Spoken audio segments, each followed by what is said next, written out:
पशु के रूप में पदनाम 1973 में शेर की जगह बाघ को भारत के राष्ट्रीय पशु के रूप में नामित किया गया था।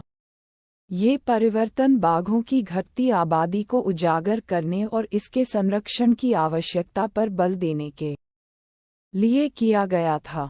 बाघ का चयन भारत की भौगोलिक विविधता को भी दर्शाता है, क्योंकि बाघ देश भर में विभिन्न प्रकार के आवासों में पाए जाते हैं, सुंदरबन के घने जंगलों से लेकर राजस्थान के शुष्क घास के मैदानों तक। सांस्कृतिक चित्रण बाघ सदियों से भारतीय संस्कृति का हिस्सा रहा है, जो प्राचीन कला, लोककथाओं और साहित्य में प्रमुखता से दिखाई देता है।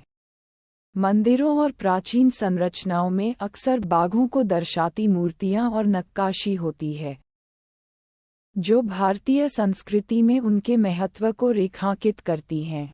बाघ राजसीपन और बहादुरी का प्रतीक भी रहा है, जिसे अक्सर विभिन्न भारतीय राजवंशों के झंडों, शिखाओं और प्रतीकों पर दर्शाया गया है। 2018 की नवीनतम जनगणना में बाघों की आबादी 2967 होने का अनुमान लगाया गया है, जो 2006 में 1411 से उल्लेखनीय वृद्धि दर्शाता है। यह वृद्धि बेहतर संरक्षण प्रयासों, बाघ अभयारण्यों के बेहतर प्रबंधन और सख्त अवैध शिकार विरोधी उपायों का परिणाम है। आनुवंशिक विविधता बाघों के दीर्घकालिक अस्तित्व के लिए आनुवंशिक विविधता बनाए रखना महत्वपूर्ण है। ये सुनिश्चित करने के प्रयास किए जाते हैं कि विभिन्न आबादी वन्यजीव गलियारों के माध्यम से जुड़ी रहें, जो बाघों को आवासों के बीच जाने, साथ ही खोजने और अंतःप्रजनन से बचने की अनुमति देता है। भारत के विविध परिदृश्य उष्णकटिबंधीय और उपोष्णकटिबंधीय जंगलों से लेकर मैंग्रोव और घास के मैदानों तक विभिन्न बाघ आवासों का समर्थन करते हैं, जो प्रजातियों की आनुवंशिक विविधता में योगदान करते हैं। अंतर्राष्ट्रीय महत्व वैश्विक संरक्षण प्रयास बाघों के संरक्षण के लिए भारत के प्रयासों को विश्व स्तर पर मान्यता प्राप्त है। भारत के संरक्षण मॉडल को अक्सर दुनिया भर में बाघ संरक्षण के लिए एक बेंचमार्क के रूप में उद्धृत किया जाता है। सीमा पार सहयोग भारत सीमा पार संरक्षण के लिए नेपाल, भूटान और बांग्लादेश जैसे पड़ोसी देशों के साथ सहयोग करता है। इस सहयोग में सीमाओं के पार बाघों की गतिविधियों पर नजर रखना, अवैध शिकार के बारे में खुफिया जानकारी साझा करना और संयुक्त अवैध शिकार विरोधी अभियान चलाना शामिल है। बाघ संरक्षण में चुनौतियां आवास की हानि और विखंडन बाघ संरक्षण के लिए सबसे बड़ी चुनौतियों में से एक वनों की कटाई, कृषि, बुनियादी ढांचे के विकास और शहरीकरण के कारण आवास का नुकसान है। आवासों के विखंडन से बाघों की आबादी अलग थलग पड़ जाती है, जिसके परिणामस्वरूप आनुवंशिक अड़चनें आ सकती हैं और बचने की संभावना कम हो सकती है। मानव वन्यजीव संघर्ष जैसे जैसे मानव आबादी बाघों के आवासों में फैलती है, बाघों और मनुष्यों के बीच संघर्ष बढ़ गया। इन संघर्षों को कम करने के प्रयासों में बाड़ का निर्माण, रिजर्व के चारों ओर बफर जोन बनाना और समुदाय आधारित संरक्षण पहल को बढ़ावा देना शामिल है। अवैध शिकार और वन्यजीव व्यापार बाघों का शिकार उनकी खाल, हड्डियों और शरीर के अन्य अंगों के लिए किया जाता है, जिनकी अवैध वन्यजीव बाजारों में, विशेष रूप से एशिया में, मांग है। सख्त कानूनों और शिकार विरोधी उपायों के बावजूद अवैध शिकार एक महत्वपूर्ण खतरा बना हुआ है। वन्यजीव संरक्षण एजेंसियां गश्त, खुफिया जानकारी जुटाने और सामुदायिक सहभागिता के माध्यम से अवैध शिकार से निपटने के लिए अथक प्रयास करती हैं। जलवायु परिवर्तन बाघों के आवासों के लिए एक उभरता हुआ खतरा है, विशेष रूप से सुंदरबन जैसे संवेदनशील क्षेत्रों में, जहां समुद्र का बढ़ता स्तर और बढ़ी हुई लवणता परिदृश्य को बदल रही है। तापमान और वर्षा के पैटर्न में परिवर्तन शिकार की उपलब्धता और आवास की गुणवत्ता को भी प्रभावित कर सकते हैं। उन्नत डेटा एनालिटिक्स और आर्टिफिशियल इंटेलिजेंस शिकार के हॉटस्पॉट की पहचान करने और बाघों के व्यवहार की भविष्यवाणी करने में मदद करते हैं, जिससे बाघ अभयारण्यों का अधिक प्रभावी प्रबंधन संभव हो पाता है। नागरिक विज्ञान और जागरूकता। नागरिक विज्ञान पहल और मोबाइल ऐप तेजी से लोगों को वन्यजीव निगरानी में योगदान करने और देखे जाने की रिपोर्ट करने की अनुमति देते हैं, जिससे डेटा एकत्र करने और सार्वजनिक जागरूकता बढ़ाने में मदद मिलती है। शैक्षिकी कार्यक्रमों और मीडिया अभियानों का उपयोग बाघ संरक्षण के महत्व को बढ़ावा देने और समुदायों को उनके स्थानीय वन्यजीवों की रक्षा करने में शामिल करने के लिए भी किया जाता है।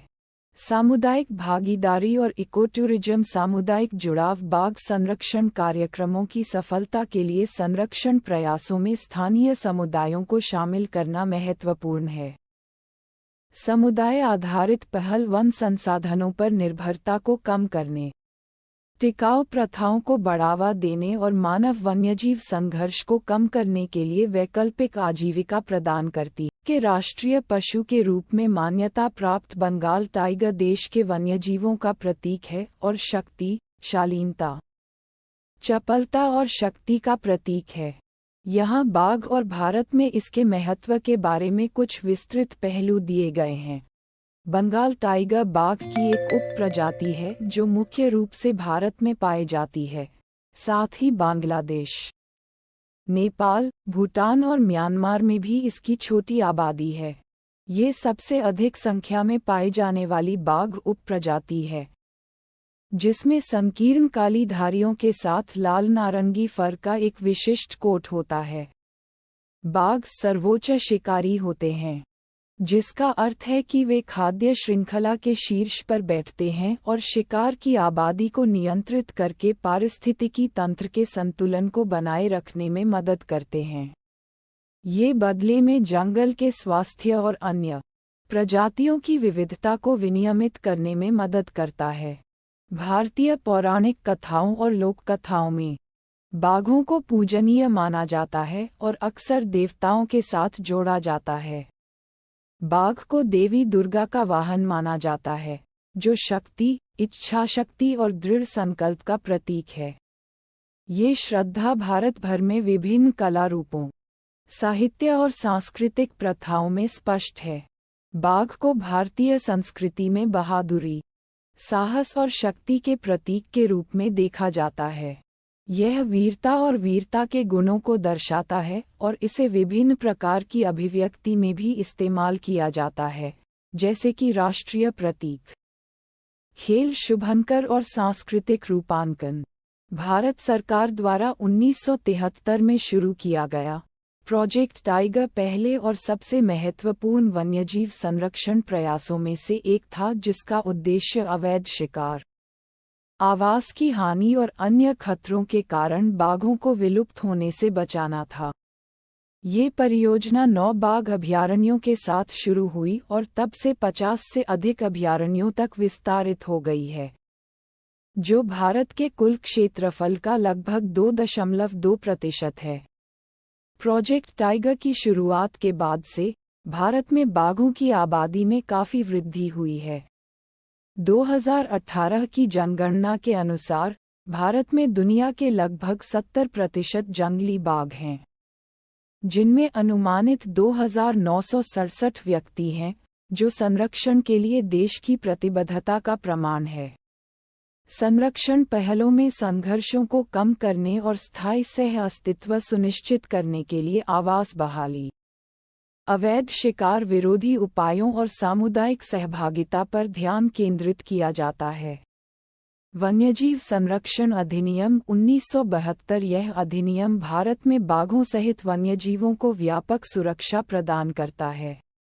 ये लुप्तप्राय प्रजातियों और उनके अंगों के शिकार, अवैध शिकार और व्यापार पर प्रतिबंध लगाता है। यह अधिनियम बाघों और अन्य वन्यजीवों के संरक्षण के लिए एक कानूनी ढांचा प्रदान करने में सहायक रहा है। राष्ट्रीय बाघ संरक्षण प्राधिकरण (NTCA) 2005 में स्थापित एनटीसीए भारत में बाघों की आबादी और रिजर्व की निगरानी और प्रबंधन के लिए जिम्मेदार है। ये बाघ संरक्षण के लिए नीतियों और रणनीतियों को लागू करने के लिए राज्य सरकारों, संरक्षण संगठनों और स्थानीय समुदायों के साथ समन्वय में काम करता है। रिजर्व का महत्व बाघों के पनपने के लिए सुरक्षित और उपयुक्त आवास प्रदान करने के लिए टाइगर रिजर्व महत्वपूर्ण हैं। वे अक्सर समृद्ध जैव विविधता वाले क्षेत्रों में स्थित होते हैं, जो न केवल बाघों बल्कि वनस्पतियों और जीवों की एक विस्तृत श्रृंखला का समर्थन करते हैं। रिजर्व अनुसंधान, शिक्षा और इकोटूरिज्म के लिए भी महत्वपूर्ण क्षेत्र हैं। भारत में कुछ प्रसिद्ध बाघ अभयारण्यों में जिम कॉर्बेट राष्ट्रीय उद्यान, उत्तराखंड, बांधवगढ़ राष्ट्रीय उद्यान, मध्य प्रदेश, रणथंभौर राष्ट्रीय उद्यान, राजस्थान, सुंदरबन राष्ट्रीय उद्यान, पश्चिम बंगाल और काजीरंगा राष्ट्रीय उद्यान, असम शामिल हैं। भारत के राष्ट्रीय पशु के रूप में बाघ देश की समृद्ध जैव विविधता और वन्यजीव संरक्षण के प्रति इसकी प्रतिबद्धता का प्रतिनिधित्व करता है। यह एक शक्तिशाली प्रतीक है जो राष्ट्रीय गौरव को प्रेरित करता है और भविष्य की पीढ़ियों के लिए प्राकृतिक विरासत को संरक्षित करने के महत्व को उजागर करता है।